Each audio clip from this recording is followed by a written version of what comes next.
자, 우리가 배울 내용을 배웠는데 합병이랑 연결을 합쳐서 사업결합이라고 했죠. 그럼 합병과 연결의 회계 처리를 배우기 전에 사업결합이라는 게 뭔지 알면 이해하기가 쉽단 말이에요. 그래서 사업결합이라는 얘기를 먼저 할 겁니다. 자, 첫 번째,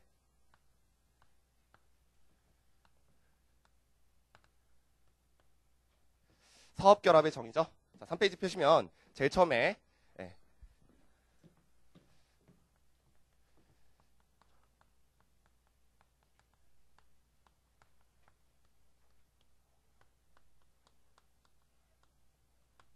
사업결합이라는 얘기가 나와요. 자, 사업결합이라는 것은 사업에 대한 지배력을 획득하는 것을 말합니다.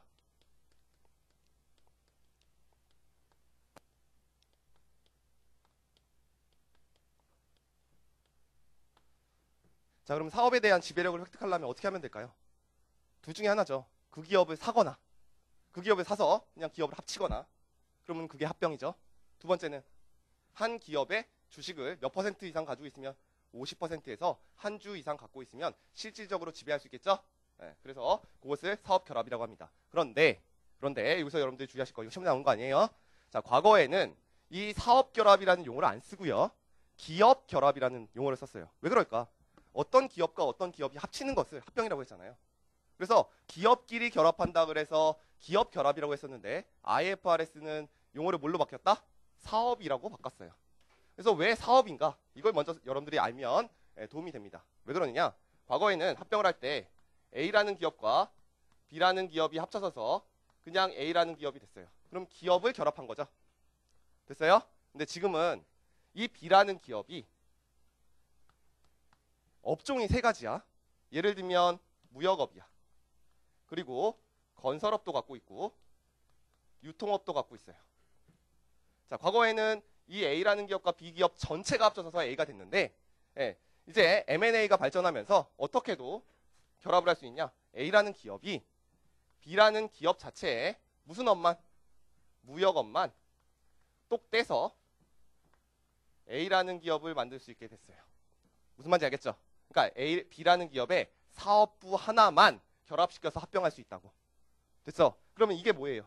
사업이죠? 그래서 기업 결합에서 용어가 뭘로 바뀌었다? 사업 결합으로 바뀌었다. 이것만 기억하시면 돼요. 됐죠? 이해는 가죠? 그래서 사업 결합으로 명칭이 바뀌었다. 자, 그러면 두 번째, 우리가 그러면 사업 결합이에요. 그러면 이 사업 결합이 에서 말하는 사업이 뭔지를 여러분들이 알아야 돼요. 그래서 두 번째, 사업의 정의가 나옵니다.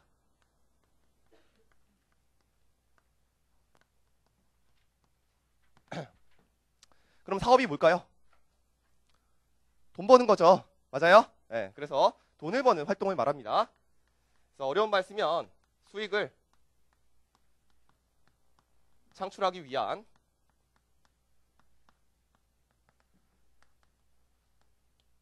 활동과 자산의 통합체를 사업이라고 규정하고 있어요. 자, 수익을 창출하기 위한 활동과 자산의 집합체를 사업이라고 규정하고 있다. 중요한 거 아니에요. 그냥 뭐라고 생각하면 돼? 돈 벌기 위한 활동이라고 생각하시면 돼요. 돈을 벌기 위한 활동을 사업이라고 한다. 여러분들이 알고 있는 기업에 뭘 의미하는 거다? 사업부 하나하나를 사업이라고 하는 거예요. 네, 됐어요. 어려운 거 아니고. 자, 그런데 여기서 주의하실 게 하나 있는데, 자, 이 사업을 할 때 사업에는 3요소가 있다고 기준서에서 규정하고 있습니다. 그러면 사업의 3요소가 뭐가 있냐면, 제일 처음에 사업을 하기 위해서는 여러분들 뭘 투입해야 될까? 내가 제조업이라면 원재료를 투입해야겠죠? 이 원재료를 뭐라고 하냐면 투입물이라고 해요. 자, 그러면 투입물이 투입됐어. 그러면 생산하는 과정이 있겠죠? 그 프로세스를 뭐라고 하느냐? 과정이라고 해요.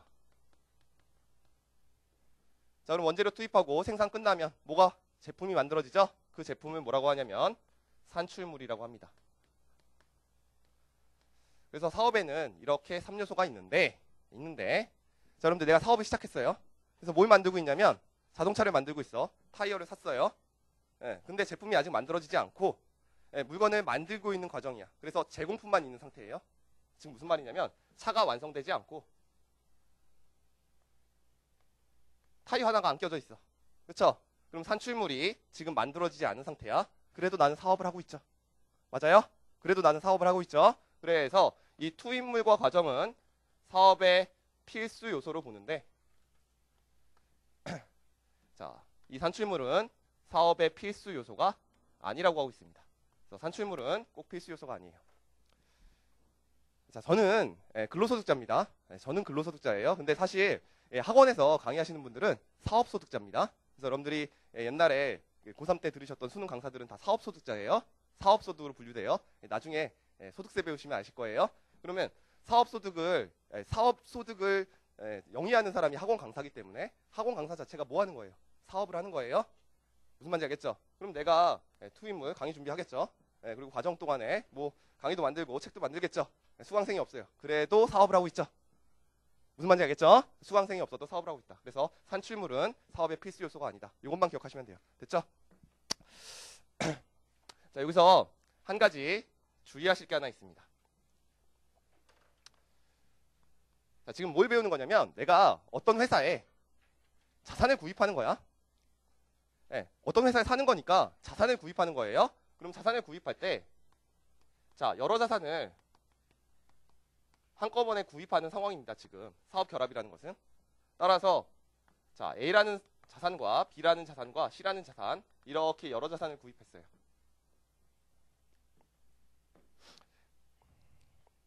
그러면 이게 사업을 결합한 것인지 아니면 그냥 자산을 구입할 것인지 구분해야겠죠. 우리 자산을 구입한 거라면 뭐에 따라서 회계 처리하면 돼? 유형자산에 따라서 회계 처리하면 된다고요. 근데 사업 결합으로 회계 처리해야 되면 합병으로 회계 처리해야 된단 말이야. 그걸 구분해야 된단 말이에요. 그래서 여러 자산을 구입했을 때 두 가지 상황에 따라서 달라집니다. 자, 만약에 자, 영업권이 존재하는 상황이야. 자, 내가 토지하고 건물을 지금 어떤 회사로부터 구입해요. 그래서 토지의 시가가 10억이고 건물의 시가가 10억이야. 그럼 얼마에 사야 돼? 또라이가 아니라면 20억에 사야 되잖아. 근데 그 사람이 나는 지금 임대업 하고 있대. 근데 이 임대업이 너무 잘 된대. 그래서 프리미엄 5억을 달래. 그래서 내가 25억 주고 샀어.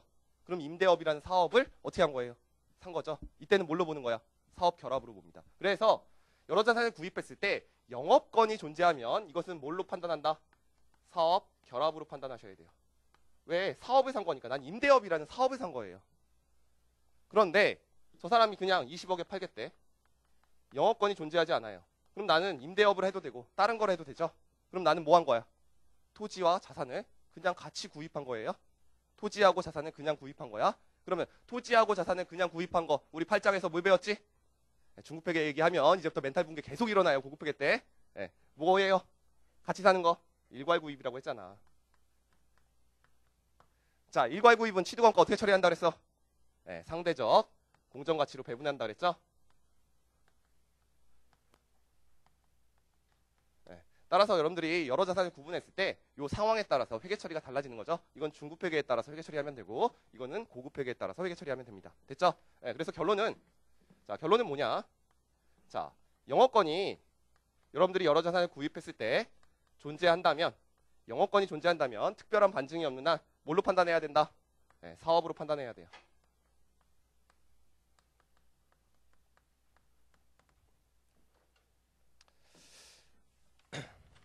어려운 거 아니고요.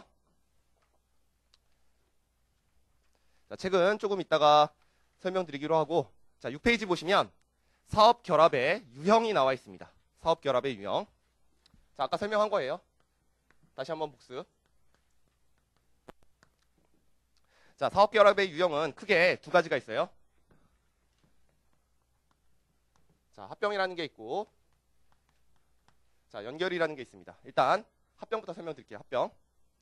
자, 합병은 뭐라고 그러냐면 A라는 회사가 자, B라는 회사 두 가지가 있는데 B라는 회사를 소멸시키고 A라는 회사를 만드는 것을 합병이라고 합니다. 자, 이렇게 A라는 회사가 B라는 회사를 흡수했다고 해서 이런 합병을 뭐라고 하느냐? 흡수 합병이라고 해요. 자, 여기서 용어를 하나 기억해두면 여러분들 좋습니다. 자, A라는 기업과 B라는 기업이 합병했는데 누가 취득한 거죠? A가 만들어졌잖아. A가 취득한 거죠. 그래서 이 A를 뭐라고 하느냐? 취득자라고 해요. 자, B라는 회사는 없어졌어요. 소멸됐죠. 이렇게 소멸된 회사를 취득을 당한 사람이라고 합니다. 뭐라고 할까요? 피취득자라고 합니다. 자, 이러한 합병이 있을 수 있어요. 자, 그 다음에 A라는 기업과 자, B라는 기업이 합병했어요. 그런 다음에 새로운 기업 C를 만드는 이러한 합병도 있을 수 있습니다. 자, 이런 합병은 새로운 기업이 만들어졌다고 해서 신설합병이라고 합니다. 됐죠? 그러면 A라는 회사, B라는 회사 다 소멸되는 거네. 자, 그런데 자, 여러분들 아직 상법을 안 배웠죠? 상법을 배워야 되는데 상법에서 기업을 새로 설립하려고 하면 규정이 상당히 까다롭습니다. 여러분들 그것을 4시간 동안 배울 거예요. 그 까다로운 규정은 난 몰라. 난 알고 싶지도 않고 난 붙었기 때문에 여러분들은 배울 거야. 자, 어쨌든 그래서 그 규정이 상당히 까다롭기 때문에 실무적으로 신설합병이 일어나는 경우는 거의 없습니다.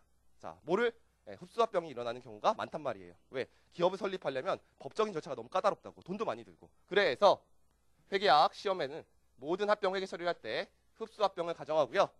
자, 신설합병과 관련해서는 취득자의 정의에 대해서만 아시면 돼요. 그거는 제가 설명드리면 돼요. 됐죠? 그래서 우리는 흡수합병 위주로 배울 거다. 자, 두 번째 취득이다. 자, 이 취득을 다른 말로 연결이라고 하는 거예요. 자, 연결이 뭐라 그랬어요?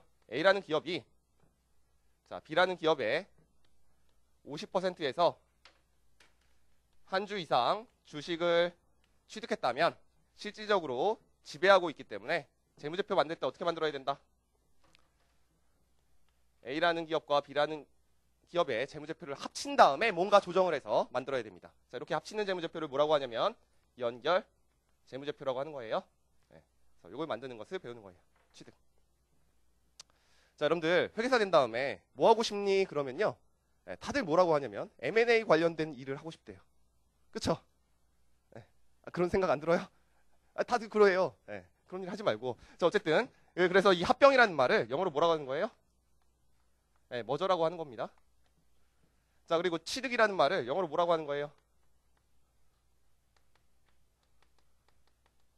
어퀴지션이라고 해서 이 두 개 합친 걸 뭐라고 하는 거예요? 여러분들 알고 있는 M&A예요. 그래서 지금 배운 내용이 뭐다? M&A 배우는 거예요. M&A 회계 처리. 아시겠죠? 그것에 뭘 배우는 거다? 우리는 M&A 과정, 실사를 배우는 게 아니라 M&A의 회계 처리를 배우는 거예요. 아시겠죠? 회계 처리를. 그래서 어쨌든 이 두 개로 나뉜다. 자, 그 다음에 여러분들 8페이지까지 넘기시면 이제 8페이지에 취득자의 식별이라는 게 나옵니다. 자, 이것을 설명드리기 전에 사업결합의 회계 처리를 기준서에 있는 내용을 먼저 설명을 드릴게요. 왜냐하면 기준서에서 사업결합의 회계 처리를 어떠한 순서대로 하라 이렇게 나와 있어요. 그러면 사업결합은 뭐하고 뭐라 그랬어요? 합병이랑 연결이에요. 그럼 합병이랑 연결 회계 처리할 때 이 순서대로 해야 되는 거예요.